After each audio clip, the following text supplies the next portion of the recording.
Donc, comprendre la relation de Chasles. Donc, la relation de Chasles, c'est lorsque l'on a deux points comme cela qui forment un vecteur, le vecteur AB. Là, je dessine le vecteur AB. Et donc, je peux prendre, si je veux, n'importe quel point que j'appelle M, par exemple, n'importe où dans le plan. Et je peux obtenir le vecteur AB en faisant l'addition du vecteur AM et du vecteur MB. C'est-à-dire que quand j'ai le vecteur AB comme ça, je peux couper le vecteur AB en deux, et en coupant le vecteur AB en deux, je vais mettre A qui est sur la gauche, je vais mettre B qui est sur la droite, et au milieu, je vais mettre le point M pour créer le vecteur AM avec A, et je vais mettre le point M également à côté du point B, au milieu, après avoir coupé en deux le vecteur AB, je mets le point M entre les deux, et je crée comme cela deux vecteurs qui sont additionnés, et quand on les additionne, ça donne bien le vecteur AB.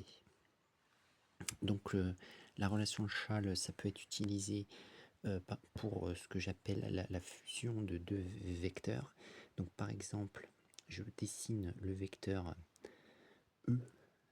EF plus le vecteur FG. Donc on voit qu'il y a un vecteur qui a F au bout, à l'extrémité, et il y a aussi l'autre vecteur qui a F, pas à l'extrémité, mais à l'origine, on va dire. Et donc quand on est dans cette situation, alors attention, il ne faut pas qu'il y ait de coefficients devant ces vecteurs-là, ou s'il y a des coefficients, il faut que ce soit les mêmes. Et donc dans ce cas-là, quand on additionne, ça nous donne le vecteur EG, c'est-à-dire qu'en fait, ces deux vecteurs se connectent, F s'en va, et il ne reste plus que U et E et G. Donc ça c'est quand on veut à partir de deux vecteurs en donner qu'un seul. Et maintenant, on peut aussi à partir d'un vecteur, comme on a vu ici, en obtenir deux. Donc par exemple, je prends le vecteur, HI. Je prends le vecteur HI, et à l'intérieur, je vais introduire le point J par exemple. Donc du coup, je mets H à gauche, je coupe en deux, je mets H à gauche, je mets I à droite, comme ils étaient déjà, mais je laisse une place entre les deux, et à l'intérieur, je mets J. Je mets un plus, et je mets les flèches. Donc on a bien HI égale J plus JI. Ensuite, par exemple, un exemple de choses, c'est pour simplifier les expressions vectorielles. Donc là, j'ai l'expression vectorielle AB plus BC plus CA, et il faut que je montre que c'est égal au vecteur nul, c'est-à-dire le vecteur qui n'a pas de longueur, qui est égal à 0. Et bien, disons que je vais repartir avec AB plus BC plus CA égale.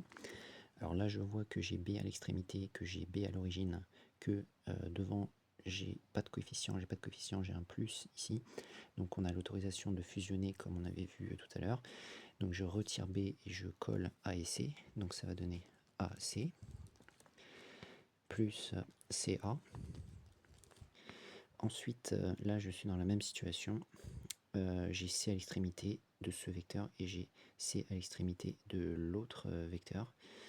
Et donc, je peux les cofusionner et retirer la lettre C. Et ça va donner le vecteur AA. Et donc, le vecteur AA, c'est le vecteur nul. Pourquoi? Parce qu'on part du point A et on arrive au point A. Donc, on n'a pas du tout avancé. Et donc, c'est le vecteur nul. Donc, j'ai bien montré que AB plus BC plus CA est égal au vecteur nul.